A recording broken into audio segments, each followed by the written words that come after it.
अस्सलाम वालेकुम स्टूडेंट्स, उम्मीद करता हूँ आप सब खैरियत से होंगे।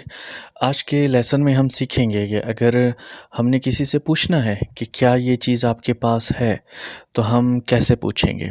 जैसा कि आप स्लाइड के अंदर देख सकते हैं कि पास है की जो इंग्लिश है या जो हम हेल्पिंग वर्ब यूज़ करते हैं वहाँ पे वो हैव को यूज़ करते हैं।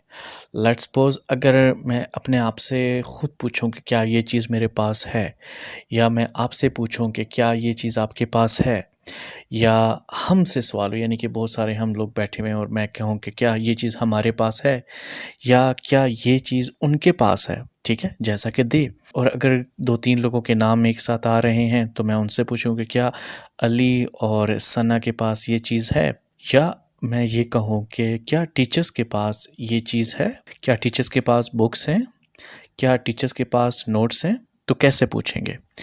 या अगर मैं कहूँ कि ये जो लोग हैं क्या इन लोगों के पास ये चीज़ मौजूद है या उनके पास कोई मसला है, तो तब हम कैसे बोलेंगे। तो आप स्ट्रक्चर में देख सकते हैं कि सबसे पहले हम डू लिखेंगे। जब भी हमने इन लोगों से सवाल करना है, आई से, यू से, वी से, दो लोगों के नाम एक साथ आ रहे हों या ज़्यादा लोगों के नाम एक साथ आ रहे हों, टीचर्स, पीपल, अगर हमने इनसे कोई सवाल करना है तो हम सबसे पहले डू लिखेंगे। उसके बाद सब्जेक्ट आएगा यानी कि जिससे सवाल हो रहा है, उसके बाद हैव, और उसके बाद वो चीज़ हम लिखेंगे जो जिस चीज़ के बारे में हम पता कर रहे हैं। और गाइस यहाँ पे आप देखें कि जब आपके पास सब्जेक्ट प्लूरल फॉर्म में होगा, आई और यू के अलावा जब भी आपके पास सब्जेक्ट प्लूरल फॉर्म में होगा, जैसा कि वी ज़्यादा लोगों को ज़ाहिर कर रहा है, दे ज़्यादा लोगों को ज़ाहिर कर रहा है, दो नाम या 10 नाम एक साथ आ रहे हों, टीचर्स यहाँ पे ज़्यादा लोगों को ज़ाहिर कर रहा है, पीपल यहाँ पे ज़्यादा लोगों को ज़ाहिर कर रहा है। तो जब भी हमारे पास सब्जेक्ट प्लूरल होगा तो हम डू के साथ सवाल करेंगे और सेंस क्या बनकर आएगा कि क्या ये चीज़ इनके पास है, और हैव के बाद हम वो उस चीज़ का जिक्र कर लेंगे। अभी हम इसको एग्जाम्पल की मदद से समझते हैं कि अगर मैं कहना चाहूँ कि क्या मेरे पास मोबाइल है, मतलब मैं ख़ुद से अपने आप से सवाल करूँ तो मैं कहूँगा do I have a mobile. अगर मैं ये सवाल पूछूं आपसे कि क्या आपके पास लैपटॉप है, तो मैं कहूँगा do you have a laptop. अगर हम ये कहते हैं कि क्या हमारे पास पैसे हैं, तो हम कहेंगे डू वी हैव मनी।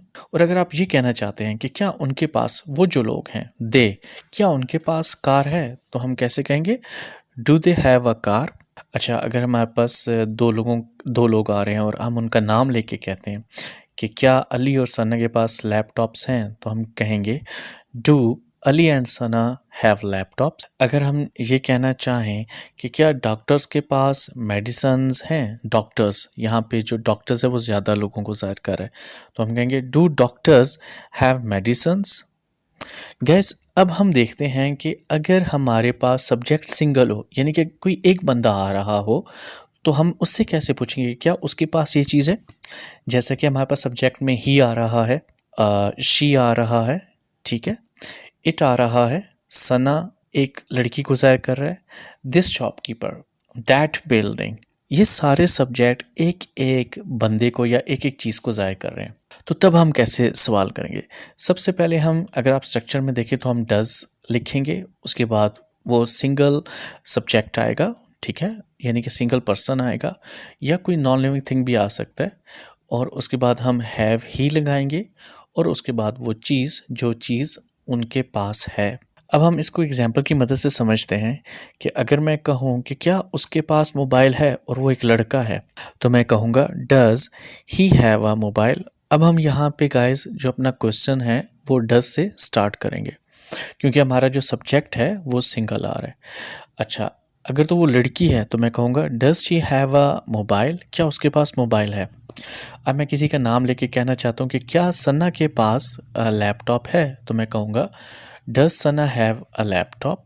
अच्छा, अगर आपके पास हाथ में मोबाइल है तो मैं आपसे पूछता हूँ क्या इसके अंदर कैमरा है, तो मैं कैसे कहूँगा does it have a camera. अगर आप ये कहना चाहते हैं कि ये जो शॉपकीपर है क्या इसके पास मिल्क है, तो हम कैसे कहेंगे does this shopkeeper have milk. तो आप कहना चाहते हैं कि वो जो बिल्डिंग है क्या उसके अंदर 5 रूम्स हैं, तो आप इसको ऐसे कहेंगे कि does that building have 5 rooms.